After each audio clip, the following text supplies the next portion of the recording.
Hey everyone, this is the Brown Muslim Economist. I really wanted to upload this video a couple of days ago, but turns out I had to do some actual work. Have you ever been so sleep deprived that you were too fatigued to even try to go to sleep and you basically floated around like a zombie?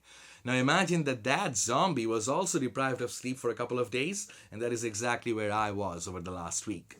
Anyway, it was Bangladesh's Independence Day a week ago. You're 45 years old today, Bangladesh. You remind me of that bachelor friend of my father's. I am extremely fond of you and have a great time around you, and I always look forward to our next hangout.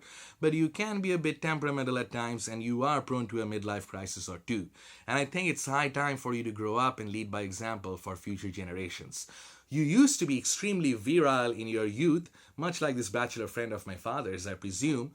6.36 children per woman even in the 1980s. But as you've grown up and your hormones have settled down, you have come down to a much more reasonable level of 2.2 children per woman. This is what happens when women have more financial empowerment and greater reproductive rights. The world does not fall apart, demons are not released from hell, good things happen.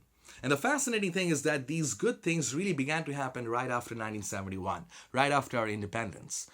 On second thought, it's not really that fascinating. It's almost mundane. We were always going to be better off on our own. But I'm really glad that this is what Bangladesh is becoming increasingly known for around the world. I have a video down in the comments if you want to check it out. No longer are we known as the basket case of the world. Suck on that, Henry Kissinger. Bangladesh is emerging now as the poster child for global warming.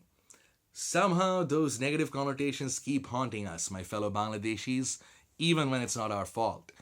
But Bangladesh, you are a child of war. You were forged out of extreme, untold human suffering. And while things have improved a lot over the last 45 years, the human suffering is yet to stop.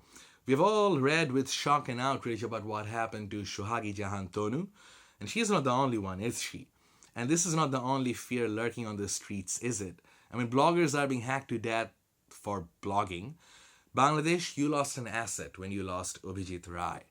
And here's my peeve with the way things are in Bangladesh.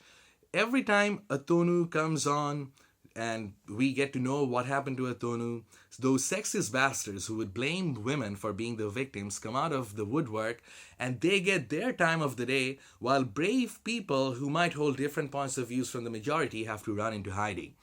No more, Bangladesh, no more. As one of my uncles used to say, we believe in the weapon of language and not the language of weapon. And I leave you with one another name. I'm not going to share my thoughts on this. I'll let you form your own conclusions. That name is Mahfouz ANAM. As always, it was a pleasure. Thanks for watching. I'm the Brown Muslim Economist, signing off. Bye-bye, guys.